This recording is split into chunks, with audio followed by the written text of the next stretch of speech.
കുറച്ച് ദിവസം മുമ്പ് ഒരു വാർത്ത കണ്ടു കേട്ടോ. ആ വാർത്തയിൽ ഒരു പെൺകുട്ടിയുടെ മരണവുമായി ബന്ധപ്പെട്ട വാർത്തയായിരുന്നു. ആ പെൺകുട്ടി ഡയറ്റ് ചെയ്തുകൊണ്ട് മരിച്ചു എന്നാണ് പറഞ്ഞത്. അതായത് വണ്ണം കൂടുതലാണെന്നുള്ള പേടി കാരണം ഡയറ്റ് ചെയ്തു, അതും യൂട്യൂബിലൊക്കെ നോക്കിയിട്ട്. അങ്ങനെയാണ് ആ പെൺകുട്ടി മരിച്ചത്. അപ്പോൾ സത്യത്തിൽ ഇത് കണ്ടപ്പോൾ എനിക്ക് സംസാരിക്കണം തോന്നി. ഓക്കെ, കാരണം നമ്മളൊക്കെ, ഞാൻ ഉൾപ്പെടെ ഡയറ്റ് ചെയ്യുന്ന ആളാണ്. അപ്പോൾ ഡയറ്റ് എന്ന് വെച്ച് കഴിഞ്ഞാൽ ഭക്ഷണം അങ്ങ് കംപ്ലീറ്റ് ആയിട്ട് നിങ്ങൾ ഒഴിവാക്കിയിട്ട് ചെയ്യുന്ന ഡയറ്റ് ആവരുത്.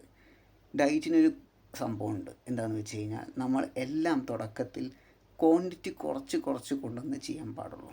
കാർബോ കംപ്ലീറ്റ് ഒഴിവാക്കുക, അതുപോലെ തന്നെ ഭക്ഷണം കഴിക്കാതിരിക്കുക, വൊമിറ്റ് ചെയ്യുക, കഴിച്ച ഭക്ഷണം വൊമിറ്റ് ചെയ്ത് കളയുക. ഇങ്ങനെയൊക്കെ ചെയ്ത് കഴിഞ്ഞാൽ അത് വലിയൊരു പ്രശ്നത്തിലോട്ട് പോകും. ഓക്കെ, അപ്പം അത് ഈറ്റിംഗ് ഡിസോർഡർ, അതുപോലെ തന്നെ പല രീതിയിലുള്ള ഇഷ്യൂസിലോട്ടൊക്കെ പോകും. പിന്നെ ഞങ്ങൾ ഹെൽത്ത് ബാഡാകും. പിന്നെ ഇതുപോലത്തെ സംഭവങ്ങളോട്ടൊക്കെ ക്രിട്ടിക്കൽ സ്റ്റേജിലോട്ടൊക്കെ എത്തിപ്പെടും. ഓക്കെ, അപ്പോൾ അതുകൊണ്ട് ഡയറ്റ് ചെയ്യുന്ന ആൾക്കാർ ഭക്ഷണം കഴിച്ചുകൊണ്ട് ഡയറ്റ് ചെയ്യുക. നിങ്ങൾ കഴിക്കുന്ന ക്വാണ്ടിറ്റി കുറക്കുക ആദ്യം. പിന്നെ നിങ്ങൾ എന്താണോ കഴിക്കുന്നത്, ഇപ്പോൾ കാർബോ ആണെങ്കിൽ വൺ ടൈം നിങ്ങൾ കാർബോ എന്തായാലും എടുത്തിരിക്കണം എന്ന് മസ്റ്റാണ്.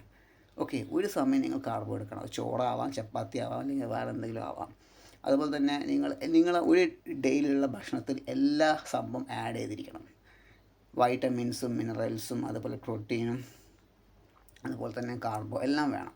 ഇല്ലെങ്കിൽ അത് വലിയ പ്രശ്നമാണ്. ഓക്കെ, അപ്പോൾ അതുകൊണ്ട് നിങ്ങൾ അങ്ങനെ ഫോളോ ചെയ്ത് ഡയറ്റ് ചെയ്യാനേ പാടുള്ളൂ, അല്ലെങ്കിൽ ഇതുപോലത്തെ ഇഷ്യൂസിലോട്ട് പോകും. അപ്പോൾ ഡയറ്റ് എന്ന് പറഞ്ഞാൽ അതാണ്, അല്ലാതെ നിങ്ങൾ പറഞ്ഞ പോലെ ഒന്നും കഴിക്കാതിരിക്കുന്നതല്ല ഡയറ്റ്. അപ്പോൾ അത് ശ്രദ്ധിക്കുക എല്ലാവരും. ഓക്കെ, ഇത് ഇങ്ങനത്തെ കേസുകൾ ഇനി ഇല്ലാതിരിക്കട്ടെ.